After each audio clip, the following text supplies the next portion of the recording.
Sejam bem-vindos ao Inteiro Teor. Eu, Adriana Dutra, trago para você nesta edição um tema delicado, a adoção. Continue ligado e conheça casos de adoção que chegaram à Justiça Federal. TRF1 determina que União regularize imigração de menor adotado pela tia após morte dos pais. TRF da Primeira Região garante 180 dias de licença a pai adotante. É a partir de agora.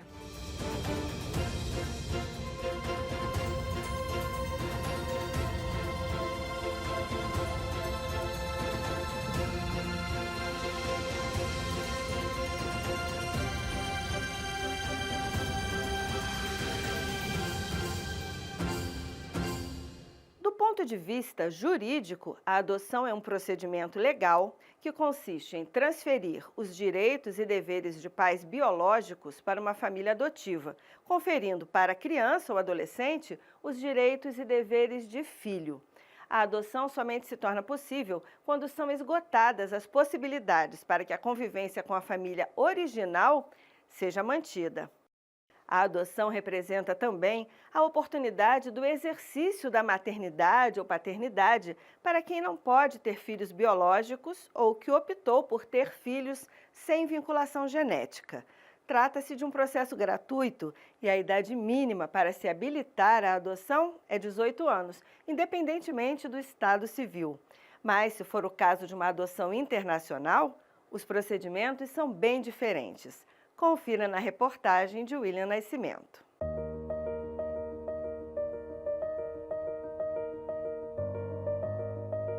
De um lado, crianças e adolescentes em situação de acolhimento por situações diversas e que aguardam ansiosamente pertencer a uma família. Do outro, os pretendentes, interessados em viver a paternidade ou a maternidade.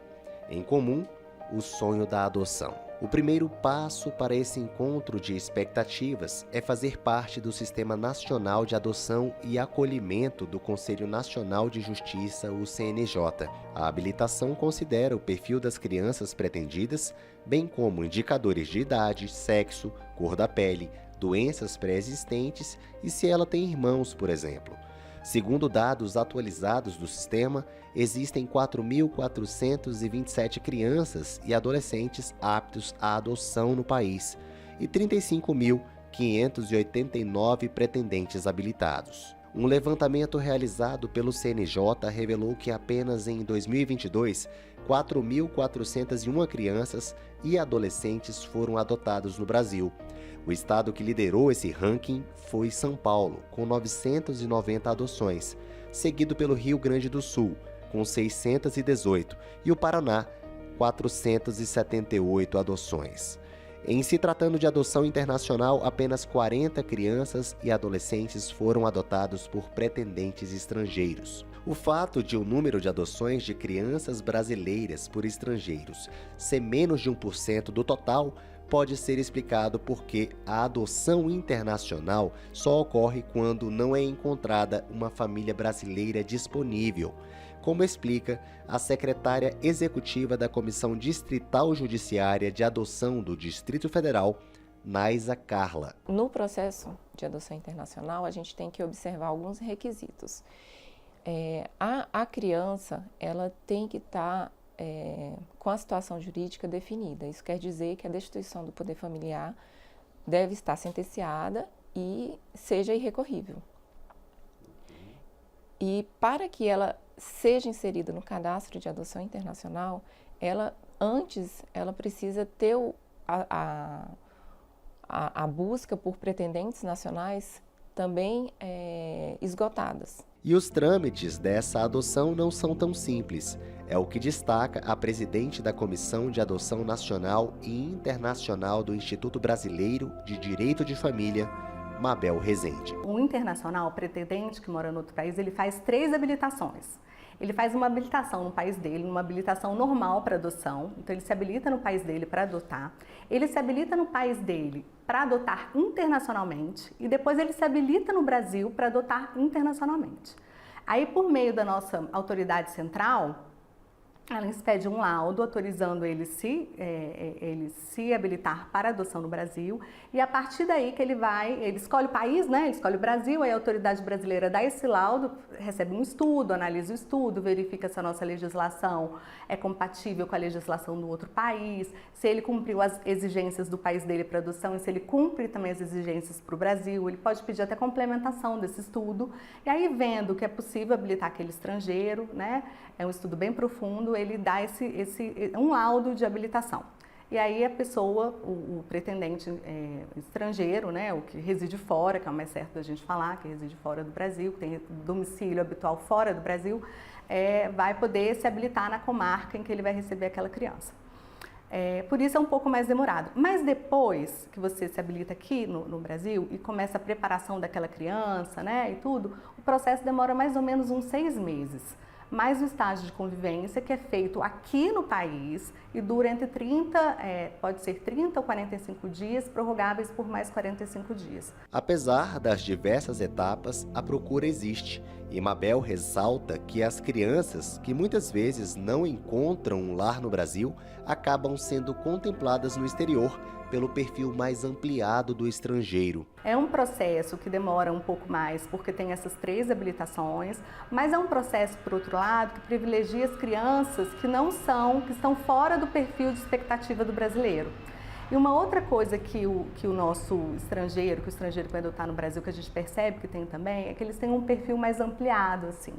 Então, eles aceitam crianças mais velhas, mas não tão mais velhas, mas eles aceitam grupos de irmãos.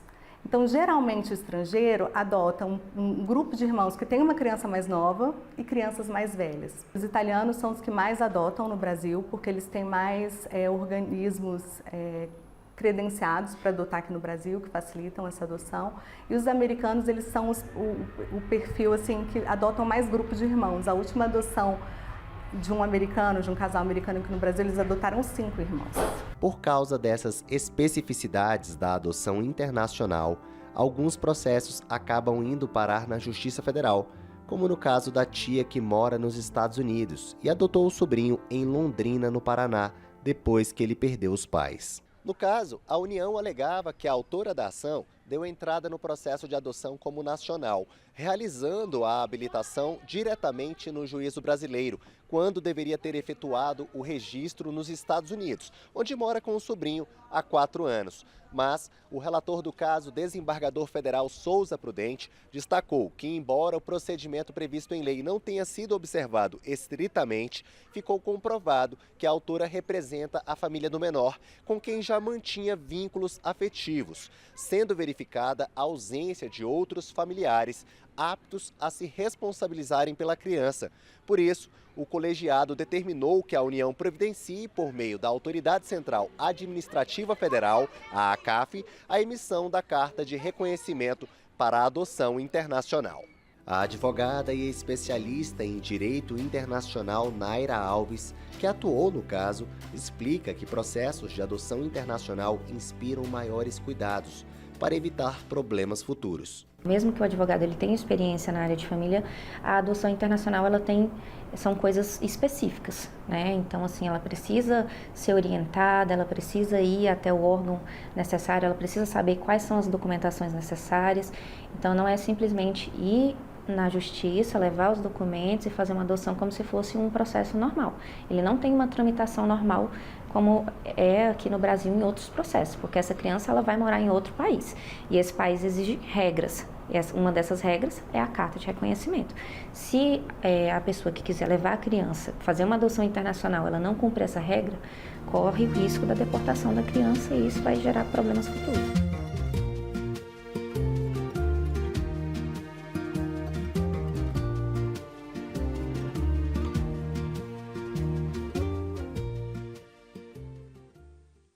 A ausência dos pais é o que caracteriza que uma criança ou adolescente se tornou órfão.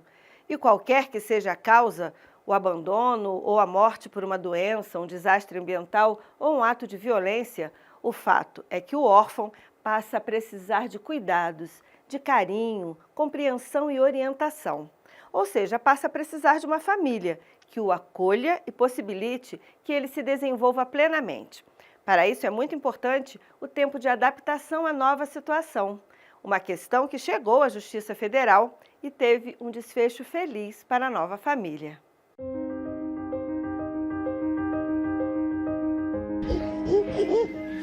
Quanto vale o tempo com os filhos? Provavelmente, em algum momento, enquanto trabalhador, pai ou mãe, você já deve ter refletido sobre essa questão. Afinal, somente a convivência é capaz de criar laços de afeto e contribuir para a construção de vínculos considerados essenciais para o desenvolvimento humano, especialmente na primeira infância.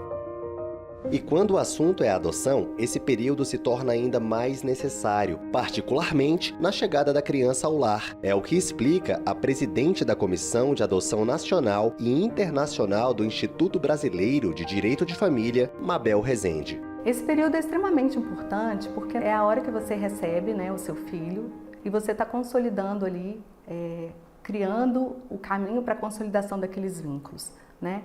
Então, para a consolidação do afeto, para a consolidação da intimidade, né? Da convivência com aquele novo integrante daquela família. No caso da adoção, é mais importante ainda, porque para existir a consolidação do vínculo, do novo vínculo familiar, a família pretendente, a família adotante, ela precisa também respeitar o luto da criança.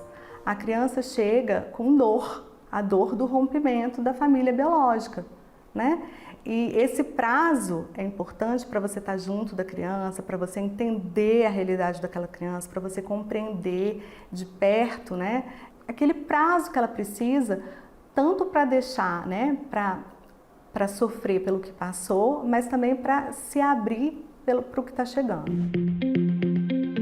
No âmbito do serviço público, esse tempo se materializa na forma de licença maternidade, mas a Lei 8.112 de 90 estabelece diferentes prazos para as gestantes e adotantes. Em geral, a regra prevê licença maternidade de 120 dias consecutivos com remuneração integral, prorrogável por mais 60 dias no caso dos filhos biológicos. No caso de adoção de crianças de até 1 ano, a licença é de 90 dias com remuneração integral. Para crianças acima dessa idade, a lei prevê 30 dias. No entanto, o Supremo Tribunal Federal firmou tese de que os prazos da licença adotante não podem ser menores do que os prazos da licença gestante, e essa igualdade de prazos também se aplica às prorrogações. Foi baseado nesse entendimento que o Tribunal Regional Federal da Primeira Região garantiu que um servidor público adotante, na condição de único responsável pela criança, obtivesse 180 dias de licença paternidade. Em seu voto, o relator do processo, desembargador federal Marcelo Albernaz, destacou o artigo 227 da Constituição Federal, que confere proteção integral à criança com absoluta prioridade. O magistrado também considerou o princípio da isonomia de direitos entre homens e mulheres, previsto no artigo 5º da Carta Magna. Esse prazo tranquilo de você poder fazer coisas juntos, de você poder, né, tomar um sorvete à tarde, de você poder fazer coisas do dia a dia absolutamente normais ou ficar, né, de mão dada assistindo um filme, um desenho, ele faz muita diferença nessa consolidação dos vínculos. A construção de vínculos entre a criança e os pretendentes começa antes mesmo da adoção propriamente dita, como explica a psicóloga e coordenadora técnica do Serviço de Acolhimento da Casa da Criança Batuíra, Esther Bernardo. A instituição, localizada em Ceilândia, cidade satélite que fica a 30 quilômetros de Brasília, abriga 60 crianças à espera de uma nova família. A criança, ela passa a ser a prioridade nessa criação de vínculo e nessa construção familiar. Tanto os pretendentes quanto as crianças recebem essas fotos inicialmente.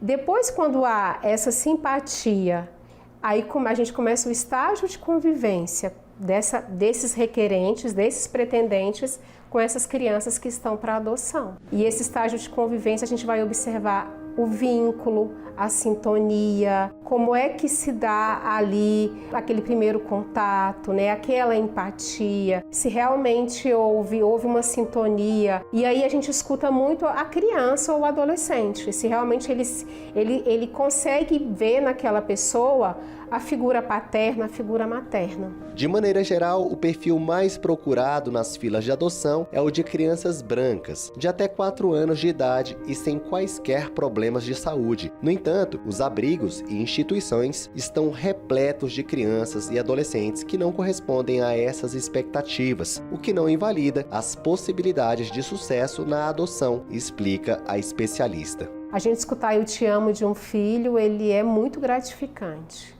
Mas você escutar "eu te amo" de uma criança ou de um adolescente acolhido tem um super poder. Porque às vezes você foi aquela primeira pessoa para quem ele falou "eu te amo" na vida.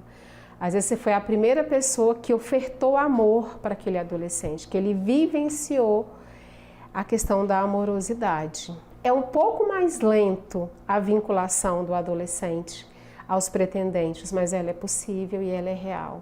E eles estão aqui, né, doidos para serem amados, doidos para terem uma família, sabe, para poder compartilhar com os grupos que eles convivem de que agora eu tenho a minha família, que seja monoparental, que seja homoafetiva, mas que ele possa realmente ter uma família para chamar de sua.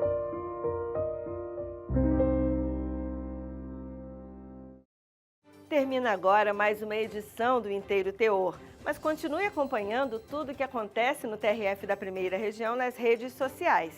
E a gente volta com mais novidades para você. Tchau!